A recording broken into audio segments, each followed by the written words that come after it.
Jake is 19 years old and lives with his family. Jake has Asperger's syndrome, Tourette's, OCD, ADHD and dyspraxia. Actually, he doesn't live with his family now. He's at university. Jake loves writing and began the story of the Syrian princess when he was 14 years old.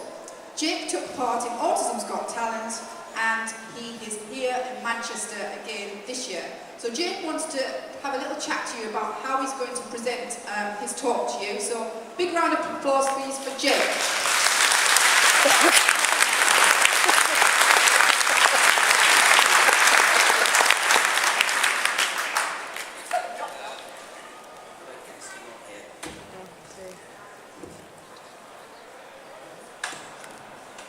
Okay, before I start the presentation back there, I'm going to be reading a speech to you all.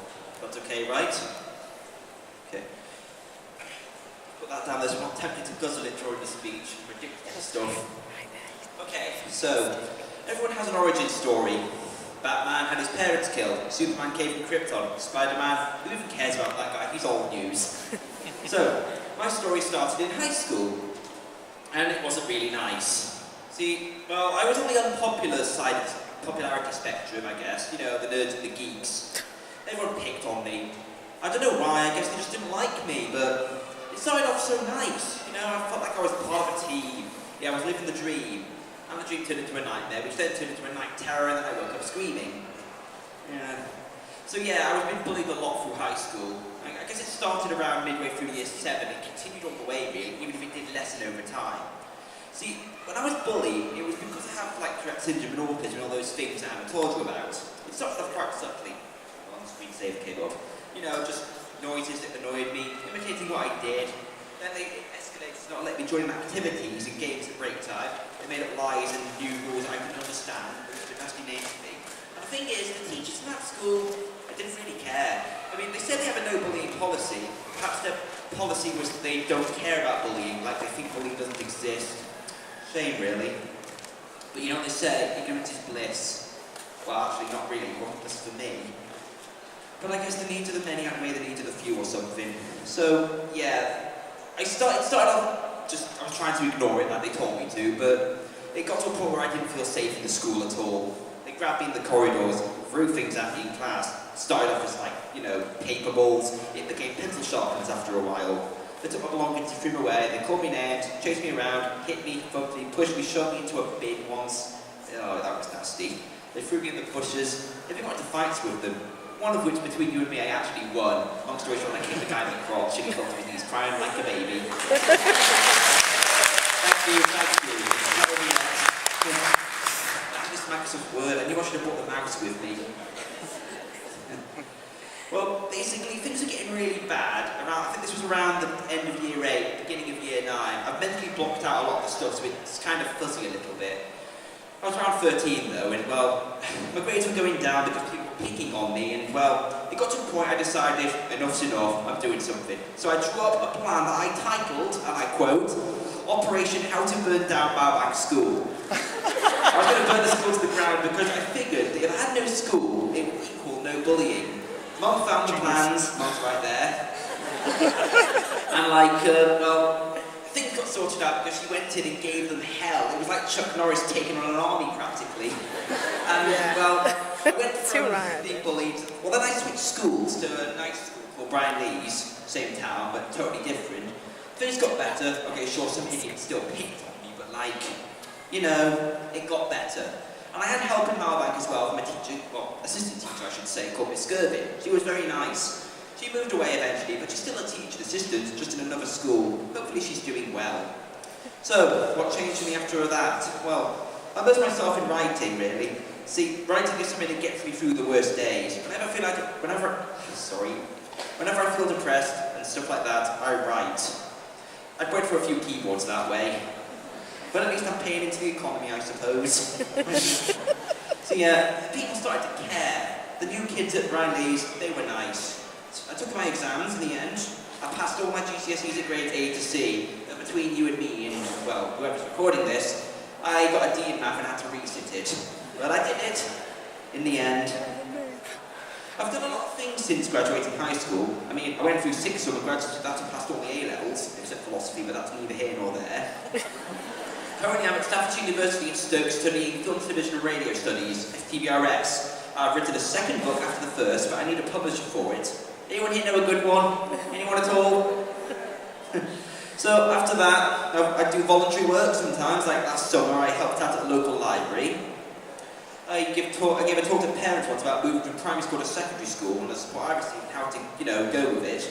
I've been in the Autism Got Talent show a few years ago. It was amazing and a privilege to be asked to it. Thank you, Anna, for that. So, things can improve after a life of bullying, but in my opinion, there shouldn't be a life after bullying, because bullying shouldn't exist in the first place. In some countries, it's a criminal offence, but some people here seem to just ignore that and think it's school spirit. They don't mean it. It's only a load of fun, or just ignore it. But I ask them, if I'm supposed to ignore it, what happens when the bullies move on to something you just cannot ignore? Because not everyone can do that. Well, I certainly couldn't anyway. So yeah, life through high school's been a bit rough, but it got better. I guess it's cliche to say it, but you have to hope things will improve one day. It's like they say in that movie, The Shawshank Redemption, fear holds you prisoner, but hope sets you free. I recommend watching that movie. It is the tits. Anyway, I'll move on to the presentation. Okay, just get this up here. Is that thing I click so that they know when to move on? Is it this thing here? Thanks, Anna. Okay, so yeah, that's me, Jake Lynch, author, university student, aspiring scriptwriter. It's my ambition as a job. Okay. I'll just move it on here. I've been writing since I was 14, and that's when I started doing it seriously. Before that, I wrote silly short stories, things that little kids write that don't make any sense, like this Greek myth idea I had. In class we had to write we had to write our own Greek myths, and I wrote that the rain in the water is actually Zeus using the toilet. I was in year 7, and I was a very immature kid. I used to write this comic featuring Kyle, a cat who got killed, and well, you can read it there, can't you? Long story short, he was the Kill Kenny joke, but with cats, because cats are cute. I used to think of game ideas, because at one point in my life I wanted to be a game designer, but I soon found it wasn't really for me, because I can't figure out the coding aspect. Just can't do it. Yeah, these are the origins of my Missing Princess book series. I will admit it is quite weird origins. But hey, what isn't weird in this world, right? I'm weird and proud of it. Why should I settle for less? And yes, I will admit, a fusion of Rayman and Gears of War is probably the weirdest thing since New Cola. There's the hero, Ezekiel of the series, the Princess Tash the Moon Whisper, Magician, or Sorcerer if you prefer. There's Lucas, the Archer, and the comic relief character known as Fleelick, who cannot take the slightest thing seriously. I try to make things funny. Laughs get us through the world in different times. These are the three talks, the bad guys, aliens. Because how often are science fiction and fantasy mixed together? There's them battling some unknown monster. What is it though? Your guess is as good as mine, because I didn't draw that picture. A friend of mine did. That's one of the three talks, the slicer. As you can see, it has tentacles with scythes on the side of its body. I don't pretend to understand biology. Different worlds have different punishments. The catapult. So yeah, that's what the book cover looks like. My mum helped me do that one, so I guess she deserves credit for that. So this got me writing. My ideas, my creative streak, my need to tell stories, and though it doesn't say it up there, the fact I am handsome as hell. My writing has developed over time, going from minutes, misspelled, sucky, no real long-term plot, to a lot more sophisticated. I've wrote an online writing forums, I write parodies of my favourite TV show, Pilgrim Island, a Canadian reality show parody, about the hits each. My second book's in the editing phase. I hope to have it done within this year. The jury's still out on that one. And I've got many ideas in my head just waiting to be written. That's just the spinal cover of the book. Hopefully it won't break the spine like my dad did. Just wait for the operation. Donations are appreciated. Bullying should not exist. And no matter how you dress it up, it's still bullying. No schooling was no bullying. That might as well be my policy, really. Oh yeah, that's the bridge I was thinking of jumping off because, it got that bad. I try not to dwell on it, but well, not all my life was happy. Sorry to say. That's Miss Gervin. She's lovely, isn't she? That's me at awards night a few years back. I didn't win the bloody award. At least I can shout the footballer. Seriously, losing to a footballer would have been a great shame. Me Autism's Got Talent, organised by the lovely Anna Kennedy, sorry. Sorry, I said the wrong word. And there's me getting jiggy with it.